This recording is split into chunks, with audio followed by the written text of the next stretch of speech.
Hello students, welcome to એવી educational channel. આ ચેનલમાં આપણે આગળ ઘણા બધા વિડીયો દ્વારા ઇંગ્લિશ ગ્રામરમાં, કમ્પોઝિશનમાં ઘણું બધું શીખી ગયા છીએ. આજે કંઈક નવું શીખવા જઈ રહ્યા છીએ. આ વિડીયોમાં તમે તમારો ગ્રામરનો જે પોઈન્ટ છે, યુઝ ઓફ ફંક્શન્સ, જેના વિશે તમે શીખવાના છો.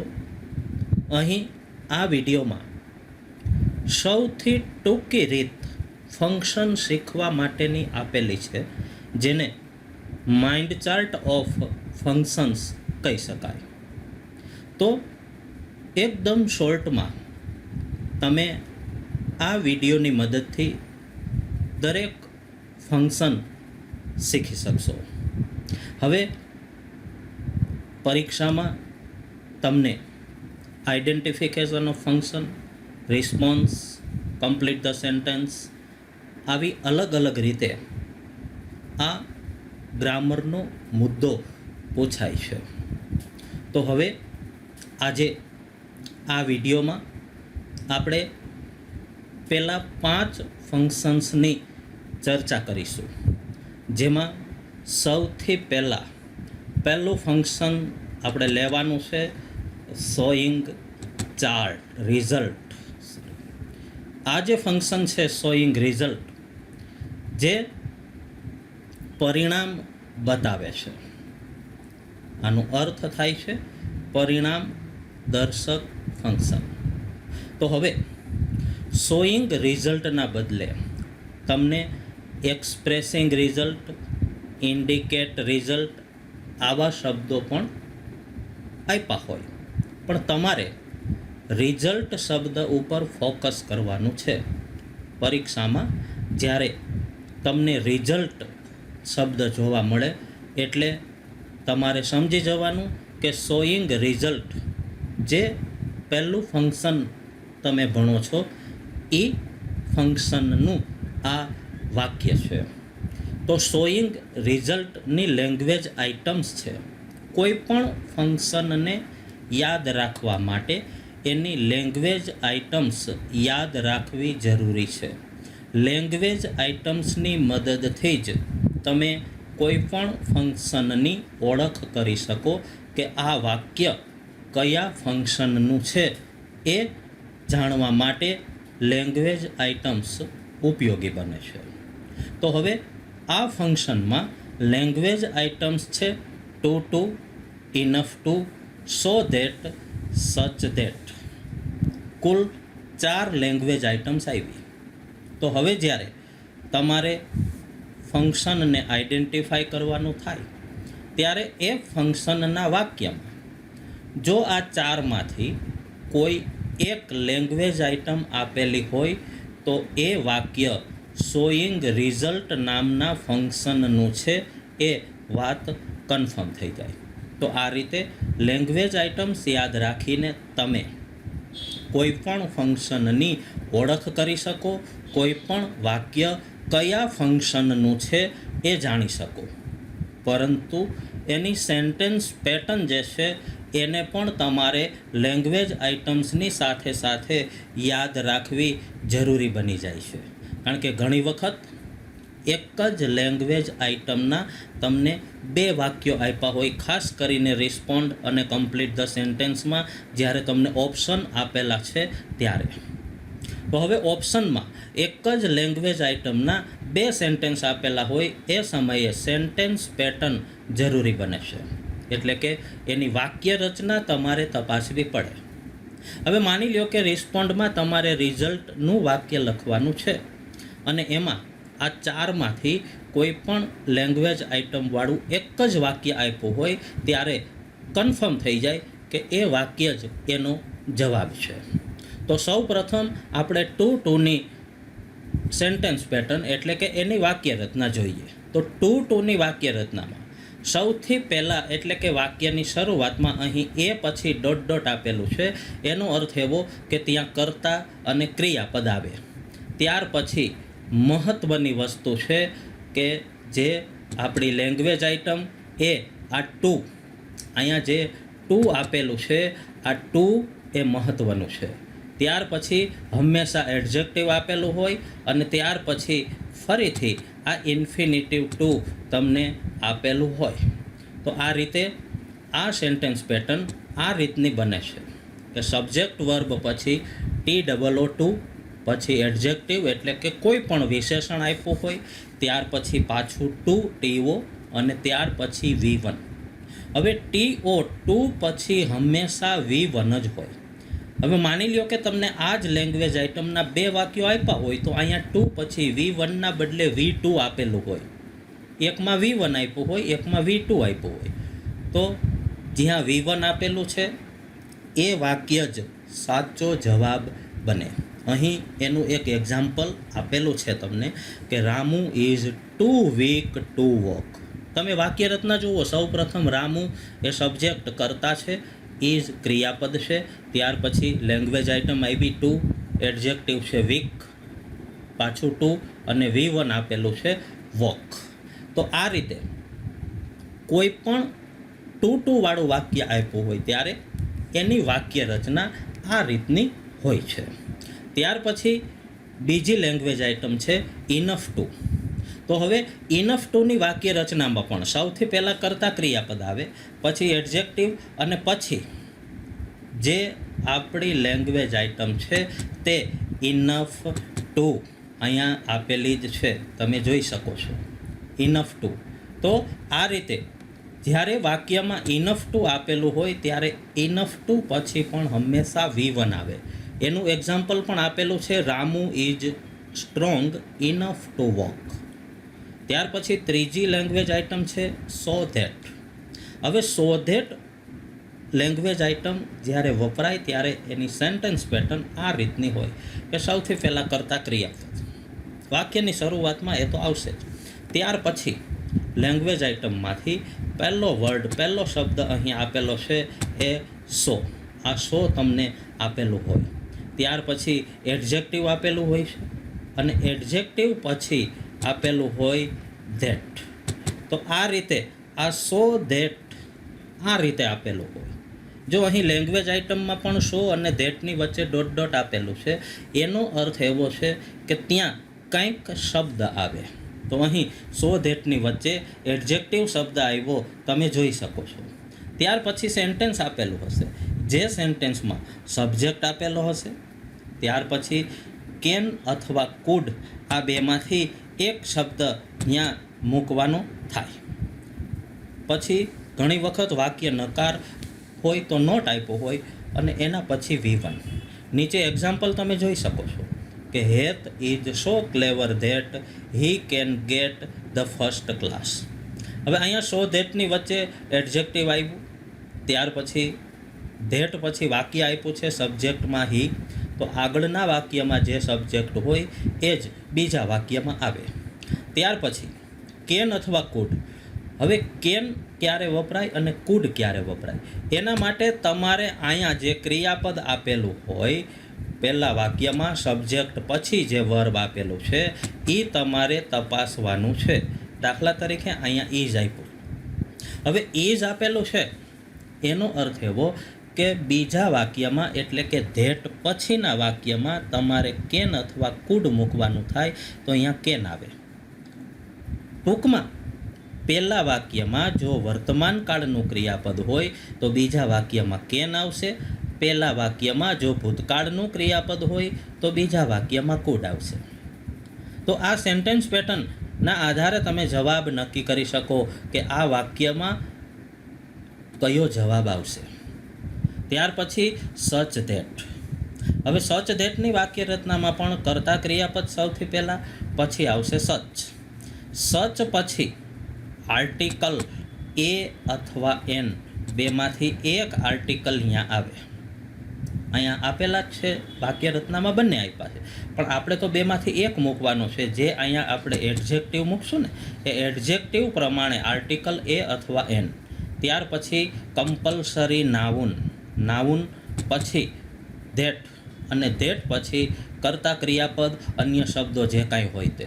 હવે એનું એક્ઝામ્પલ જોઈએ તો હી આસ્કડ આ કર્તા ક્રિયાપદ થઈ ગયું, સબ્જેક્ટ વર્બ. જો પછી આપેલું છે સચ. અહીં સચ તમને આપેલું છે. સચ પછી આર્ટિકલ આપ્યો છે એ પછી ફૂલિશ આ એડજેક્ટિવ છે, ક્વેશ્ચન એ નાઉન છે. આ આટલું ક્લિયર થઈ ગયું કે સચ પછી આર્ટિકલ, એડજેક્ટિવ અને નાઉન, અને ત્યાર પછી આપેલું છે ધેટ. અને ધેટ પછી કર્તા ક્રિયાપદ અન્ય શબ્દો તો એવરીબડી લાફ્ડ એટ હિમ. ત્યાં પછી પહેલા વાક્યને અનુરૂપ કોઈ વાક્ય તમને આપેલું હોય. તો આ રીતે સચ ધેટ વાળી વાક્ય રચનામાં કર્તા ક્રિયાપદ પછી સચ આપેલું હોય, પછી આર્ટિકલ હોય, પછી એડજેક્ટિવ હોય, પછી નાઉન હોય અને પછી ધેટ અને કર્તા ક્રિયાપદ. તો આ રીતે તમે દરેક વાક્ય રચનામાં જોઈ શકો છો કે કઈ રીતે લેંગ્વેજ આઇટમનો ઉપયોગ થયો છે. જો પહેલા વાક્યમાં ટુ, ત્યાર પછી બીજા વાક્યમાં તમે જોઈ શકો છો કે ઉપયોગ થયેલો છે લેંગ્વેજ આઇટમ ઇનફ ટુનો. ત્રીજા વાક્યમાં સો અને ધેટ. ચોથા વાક્યમાં સચ અને ધેટ. તો આ રીતે આ દરેક સેન્ટેન્સમાં અલગ અલગ લેંગ્વેજ આઇટમનો ઉપયોગ થયેલો છે. આ લેંગ્વેજ આઇટમના આધારે જ તમે વાક્યની ઓળખ કરી શકો, ઓપ્શનમાંથી સાચો જવાબ ગોતી શકો.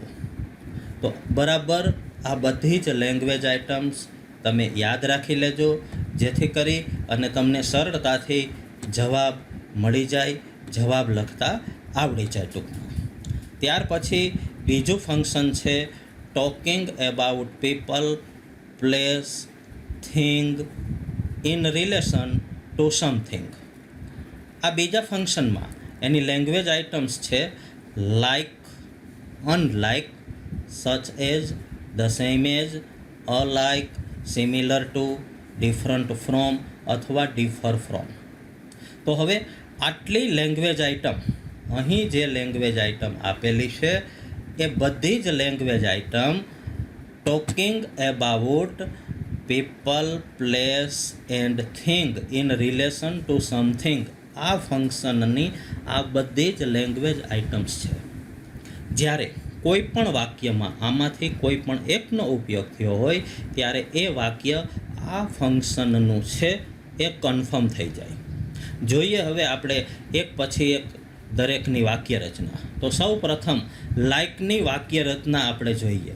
તો લાઇકની વાક્ય રચનામાં સૌથી પહેલાં આપેલું હોય લાઇક. હવે અહીં લાઇક તમને આપેલું છે. ત્યાર પછી સબ્જેક્ટ એટલે કે કર્તા આપ્યો હોય, અને ત્યાર પછી કોમા અને બીજું વાક્ય. બીજા વાક્યમાં સબ્જેક્ટ, વર્બ, અન્ય શબ્દો. હવે નીચે એનું એક્ઝામ્પલ આપ્યું છે, એ તમે જોઈ શકો છો કે સૌથી પહેલાં આપેલું છે લેંગ્વેજ આઇટમ લાઇક વાક્ય રચના પ્રમાણે. ત્યાર પછી સબ્જેક્ટ છે માય ફ્રેન્ડ. ત્યાર પછી કોમા આપેલું છે અને ત્યાર પછી બીજું વાક્ય આપ્યું છે.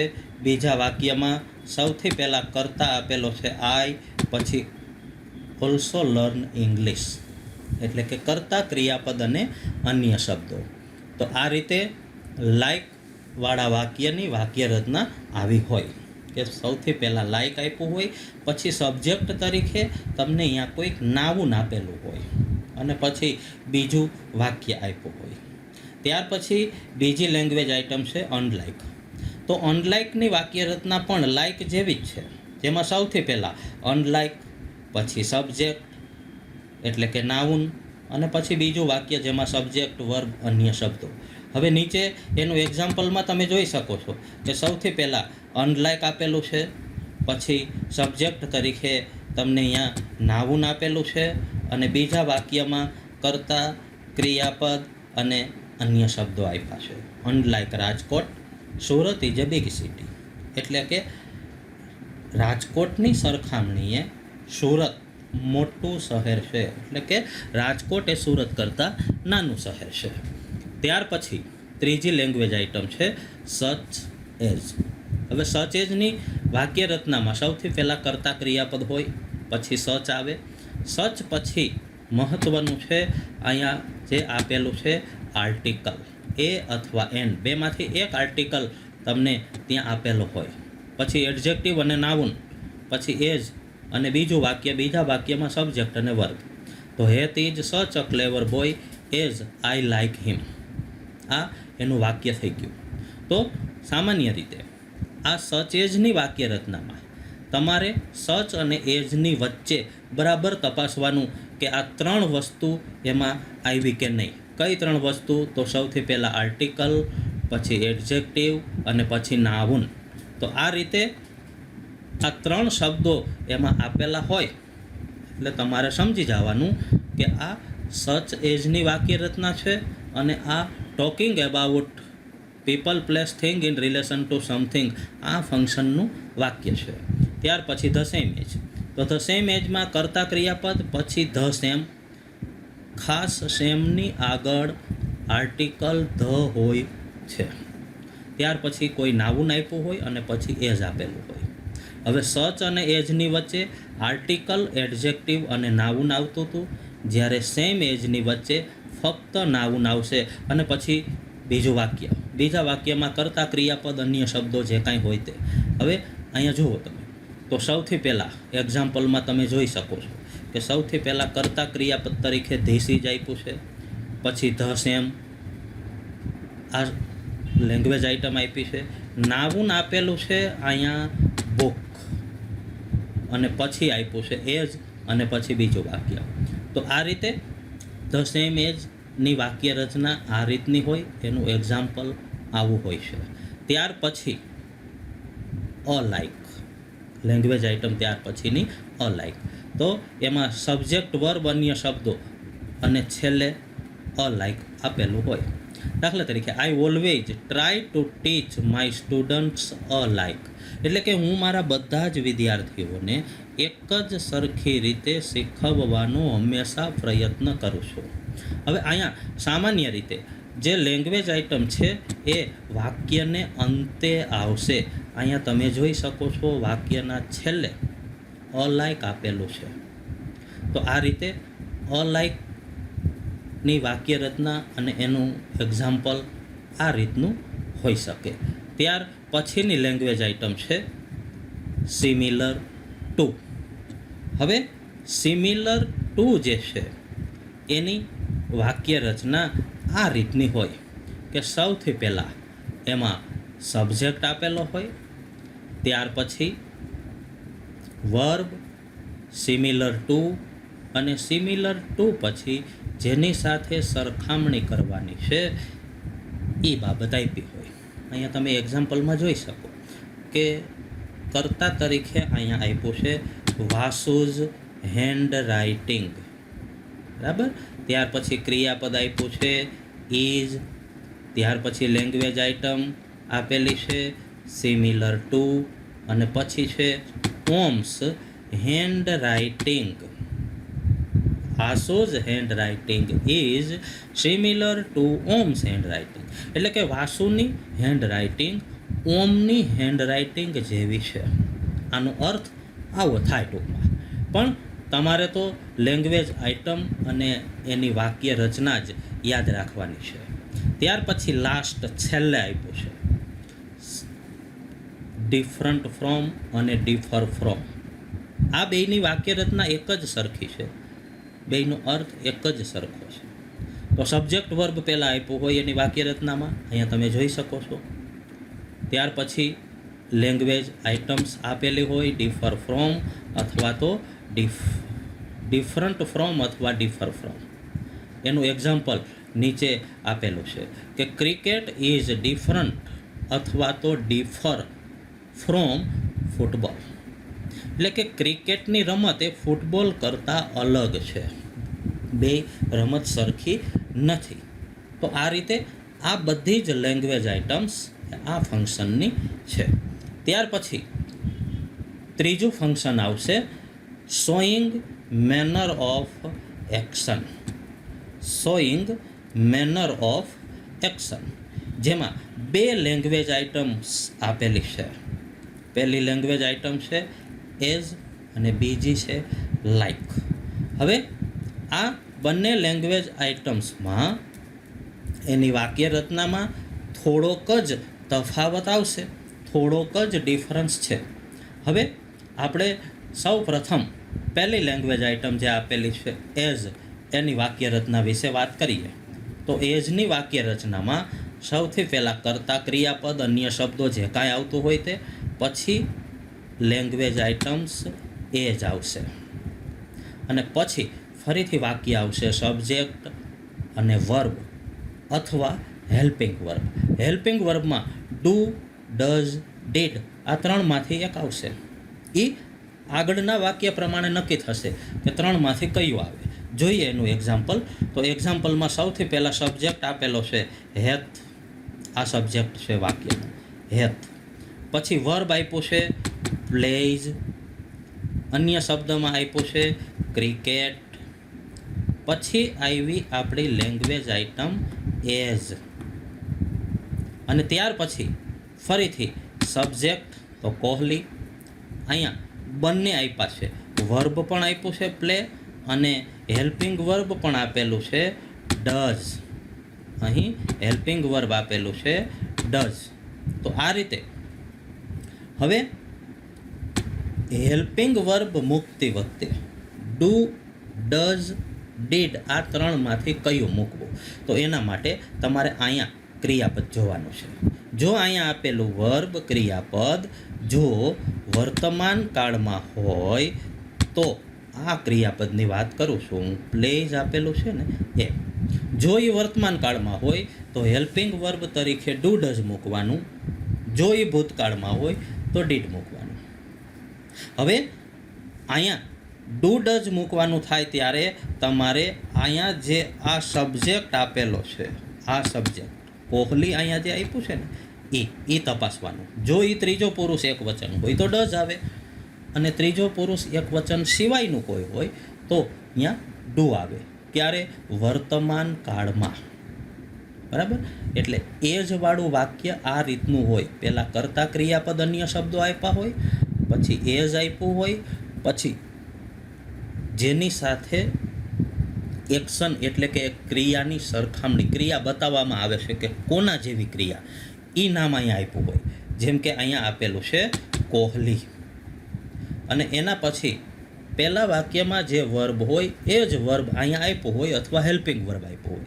ત્યાર પછી લાઈક, તો લાઈકની વાક્ય રચનામાં સૌથી પહેલાં કર્તા ક્રિયાપદ, પછી લાઈક, અને લાઈક પછી ફક્ત નાઉન, કોઈ પણ નામ આવશે, સર્વનામ નહીં આવે. અને નાઉન પછી અહીંયા વર્બ કે હેલ્પિંગ વર્બ કાંઈ મૂકવાનું નથી. હવે જોઈએ એનું એક્ઝામ્પલ. તો એક્ઝામ્પલમાં સૌથી પહેલાં વાત્સલ્ય સબ્જેક્ટ, પછી વર્બમાં પેઇન્ટેડ, પછી અન્ય શબ્દમાં ધ રૂમ, પછી લેંગ્વેજ આઇટમ લાઈક, અને છેલ્લે નાઉન આવ્યું એન આર્ટિસ્ટ. એન આર્ટિસ્ટ પછી સીધું ફૂલ સ્ટોપ આપેલું છે, બીજું કશું એમાં નથી. તો આ રીતે શોઈંગ મેનર ઓફ એક્શનમાં એની બે લેંગ્વેજ આઇટમ તમારે યાદ રાખવાની છે, એઝ અને લાઈક, અને અહીં આપેલી જે વાક્ય રચના છે એ પ્રમાણે એનું વાક્ય હોય. ત્યાર પછી ચોથું ફંક્શન છે મેકિંગ સપોઝિશન, જેમાં એક જ લેંગ્વેજ આઇટમ છે એઝ ઇફ અથવા એઝ ધો. બંનેની વાક્ય રચના એક જ સરખી છે. તમે અહીંયા વાક્ય રચના જોઈ શકશો કે સૌથી પહેલાં કર્તા, ક્રિયાપદ, અન્ય શબ્દો, પછી લેંગ્વેજ આઇટમ, એમાં એઝ ઇફ અથવા તો એઝ ધો આ બેમાંથી કોઈ એક આપેલ હોય, અને એના પછી સબ્જેક્ટ અને વેર. મહત્ત્વની વસ્તુ કે એઝ ઇફ અથવા તો એઝ ધો પછી જે વાક્ય હોય એમાં સબ્જેક્ટ એક વચન હોય કે બહુવચન મૂકવાનું છે, વેર જ. અહીંયા વોઝ નહીં આવે. પરીક્ષામાં એમ નહીં વિચારવાનું કે ભાઈ અહીંયા સબ્જેક્ટ તો એક વચનમાં છે તો એની સાથે વેર થોડું આવે. વેર જ આવે, વોઝ નહીં આવે. એટલે આ ખાસ યાદ રાખજો એઝ ઇફ વાળી વાક્ય રચનામાં કે એઝ ઇફ પછીના વાક્યમાં કમ્પલસરી વેર હોવું જોઈએ. એનું એક્ઝામ્પલ આપણે જોઈએ એટલે તમને વધારે ખ્યાલ આવશે કે હેથ પ્લેઝ ક્રિકેટ, આ પહેલું વાક્ય. પછી લેંગ્વેજ આઇટમ એજ ઇફ અથવા એજ ધો.